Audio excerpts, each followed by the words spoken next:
Welcome to the periodic table of history. I'm glad you're here. We're going to study the exciting history of Elah. He's the fourth king of northern Israel. This is after the first division of Israel after Solomon. And in 1 Kings 16:6, it states, "So Baasha slept with his fathers and was buried in Tirzah, and Elah, his son, reigned in his stead." So Baasha, we just went over, was the third king of northern Israel.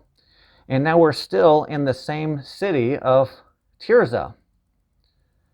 So the newest character is Elah, fourth king of Israel. Let's find out a little bit about that city Tirzah so that we know the geography that we're thinking about. Okay, I'm going to put northern Israel and southern Israel on the map. You can see them in red and in blue. And let's zoom in. We'll get a good look at that. You can see the Dead Sea, and up in the north in the red you have the Sea of Galilee. It's nice to get familiar with those. Here's the Dead Sea and here's the Sea of Galilee. I'm going to take those off the map because we want to know about Tirzah. There we go.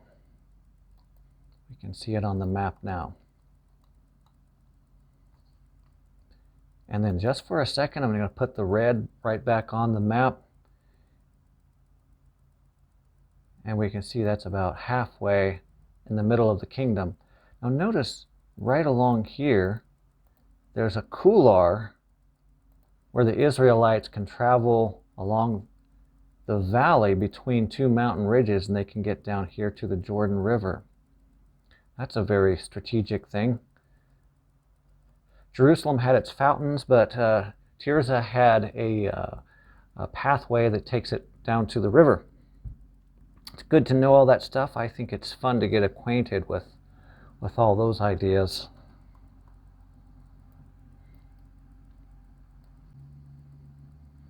And we'll go back to verse 8. In the 26th year of Asa, king of Judah, began Elah, the son of Baasha, to reign over Israel in Tirzah 2 years. So now we get the timestamp of where Elah was. So let's take a moment and go into our time machine and find out about the time dimension. Here's our periodic table of history. I'm going to click in the region where we're going to find Israel. And I'm going to take a little bit of a circle and go over that. Right in there, that's what we're going to be exploring. And now let's zoom in. And notice, I'm going to use a small arrow over here on the right. We're right about 900, so we're going to be moving right over into this area. So let's zoom in there. We can't see the names right here, but I'll point out some things. Asa, king of Judah, is right over here, so he has a pretty decent reign. And then his reign is going right over the top of many of the kings of Israel. But remember, there's a lot of turbulence in the north, northern Israel. So there's a lot of assassinations and deaths, people killing other people's children, and so on, things that we don't like thinking about. And I don't think I've heard very many sermons on Elah, as this is a pretty dark chapter of Scripture. Let's zoom in a little bit more, and we can see this secondary civil war, really. Okay, right across here, notice that we have 4 of these green text boxes that contain 4 kings in this very time period. We just have the end of Baasha, and so now we have Elah, this tiny little sliver. It's another very unsuccessful reign of one of the Israeli kings. And let's go all the way in there and zoom up so that we can see the date. And we notice that Elah reigned from 886 to 885, or 885 into 884. So with all that information, we know where Elah was, and we know when he was. Guillaume Royal made depictions of these kings in 1553, so this is the seal of Elah. We've just learned about the house of Jeroboam I, and then Nadab, and Baasha, and now we're down here at Elah after all of these treacheries have gone on. With every single wave of treachery in Israel's past, there is a lesson that the kings are teaching their descendants and the Israelites of treachery. So we see that these lists of assassinations and murders give rise to more assassinations and murders. It's a sad state of affairs, I'm afraid, but King Elah has a very capable charioteer, and he's named Zimri. In verse 9 we read, "And his servant Zimri, captain of half his chariots, conspired against him, as he was in Tirzah, drinking himself drunk in the house of Arza, steward of his house in Tirzah." So that's not a very great picture of this king of Israel. We can kind of think of him as Henry VIII drinking himself drunk with his turkey bone in one hand and his glass of wine in the other hand. The house of Arza, steward. So probably someday we're going to come across a seal that says Arza, the steward. And then the archaeologists can fight left and right over that data. So the drunkard king was a pleasure seeker. Now, getting drunk is equated with denying reality. Though reality exists, a person wants to drug himself to get away from reality and then feed his mind a lie so that he's living in the opposite of reality. Well, that is not a sustainable model for a king, for sure. So that's definitely a lesson that we can take from this, that drunkenness makes a mockery of a man. So if you've ever been at a corporation, you can remember the feelings of thinking that the leaders might be making a wrong decision. Well, this is the story of that very thing happening because of Zimri. He's probably a very intelligent person that's looking around to all the situations around him. He thinks the situation can be better, and he's looking at the shortfall of the leader in front of him, Elah. And now, Zimri, as a charioteer, he's trained in the art of war. That means he can be a very good killer, but that doesn't mean everyone is going to follow him. And that's going to work to his disadvantage very much, and we'll find that out.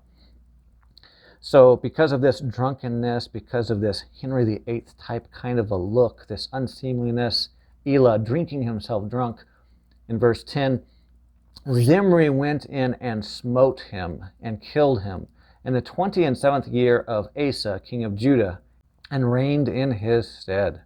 So just because a person is talented in one area doesn't mean they're talented in all areas. We'll zoom out from our close-up. We still see northern and southern Israel.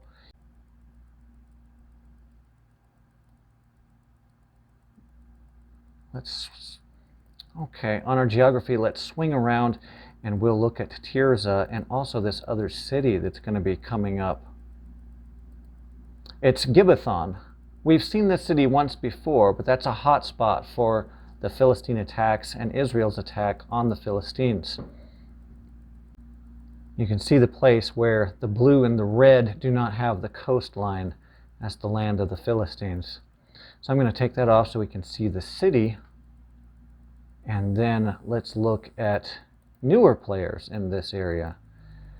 Zimri is up by the palace, and then Omri is there at the battle, which we will shortly find out. So let's zoom up there and put them into our sights. Read on verse 11. And it came to pass, when he began to reign, as soon as he sat on his throne, that he slew all the house of Baasha. It's so sad to see this type of a thing, but the scripture tells us that Zimri was fulfilling one of the prophecies. And you can read on in that down into verse 13. Now, Zimri thought he had a lot of clout, but that wasn't necessarily so. Even though he had half the charioteers, it seems like whoever had the other half of the charioteers, or whoever had the rest of the army, had a lot more clout.